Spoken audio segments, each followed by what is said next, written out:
वो मेरी एक 7 साल की बेटी है। मेरे पास से उसका एक सैंडल ऐसे तर के जा रहा था। मैंने देखा मेरी बेटी कहाँ गई, तो वो किसी के खंभे पे बैठी हुई थी, बोल रही थी मम्मा मम्मा, ऐसे मुझे चिल्ला रही थी। क्या नाम आपका? मेरा नाम कुरैशी फरहीन राहिल भाई है। मैं वाकानेर की रहने वाली हूँ। मेरी बहन की सगाई थी तो मैं वहाँ पे आई थी। फिर क्या हादसा? आप कितने तो लोग? शाम को हमने सब ने सोचा कि चलो कहीं घूमने जाते हैं। तो हमारे मोरबी में तो ये फेमस है झूलता पुल। तो बच्चों को हमने बोला कि चलो हम अपने आपको सबको झूलता पुल दिखाते हैं। तो बच्चे भी खुश हो गए कि मम्मा हम झूलता पुल पे जाएंगे। तो हमने बोला कि हाँ चलो। तो हम हमारे साथ हमारे परिवार के 35-36 लोग हम हंसी खुशी से के साथ गए थे। फिर हमने टिकट कढ़ाई। तो वहाँ पे है ना इतनी सारी भीड़ थी ना, तो हमें इतना विश्वास था कि चलो हम जाते हैं तो कुछ नहीं होगा। बड़ी कंपनी, ये तो ओरेवा कंपनी का तो विदेश में भी नाम है, इसने अभी ही बनाया है तो कितना अच्छा बनाया होगा। तो हम देखने के लिए इतने उत्साहित थे ना कि हमें कुछ नहीं सोचा, हमें भीड़ थी तो भी अच्छा लगने लगा कि चलो हम जाते हैं।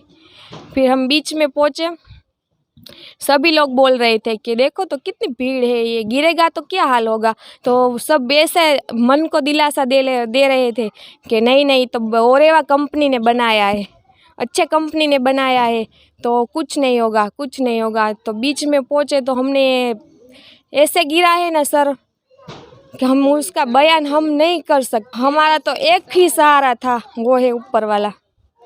मेरे हाथ में मेरे 2 साल का बेटा था, वो तो मैंने छोड़ा ही नहीं। मुझे मालूम नहीं था कि मेरे हाथ में क्या है, पर वो उसका टी शर्ट मेरे हाथ में ही रह गया। तो मैंने पानी में से उसे निकाला ना, तो वो मेरे हाथ में लाश बनकर रह गया था सर। कि मुझे लगा कि मैं मेरे बेटे को कभी जिंदा नहीं देखूंगी। वो मेरी एक 7 साल की बेटी है। मेरे पास से उसका एक सैंडल ऐसे तर के जा रहा था। मैंने देखा मेरी बेटी कहाँ गई, तो वो किसी के खंभे पे बैठी हुई थी, बोल रही थी मम्मा मम्मा, ऐसे मुझे चिल्ला रही थी। फिर मैंने दूसरी ओर देखा तो मेरी बहन है, मेरी भाभी, वो सब मुझे दिखे। फिर है ना हमारे साथ मेरी फिर चाचा की लड़की, जिस ये है ना मेरे चाचा, उसकी बेटी, उसकी 15 दिन के बाद सगाई थी। हम ऐसे हंसी खुशी के साथ हमने सोचा था कि सगाई में हम ऐसा सब कुछ करेंगे। क्या हमें तंत्र से न्याय चाहिए। अभी तक सर मोदी जी आने वाले थे तो देखो मोरबी में इतनी साफ सफाई हो रही थी, मोरबी में इतनी सारी मैयतें जैसे डेथ हो गई थी, तो मोरबी के पूरी सिविल हॉस्पिटल को देखो ऐसे दुल्हन की तरह कलर लगा रहे थे कि ये जे लोग मर चुके हैं उसके खुशी में आप कलर लगा रहे थे, कि मोदी जी आए उसकी खुशी में आप कलर लगा रहे थे। हाँ, वो नमक से भी ज़्यादा एसिड का काम किया है ये सरकार है ना, उसने हमारे दिल पर एसिड लगाया है।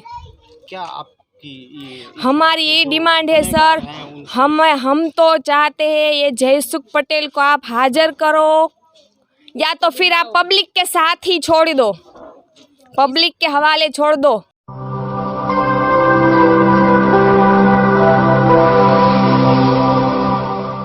जन ज्वार जनता की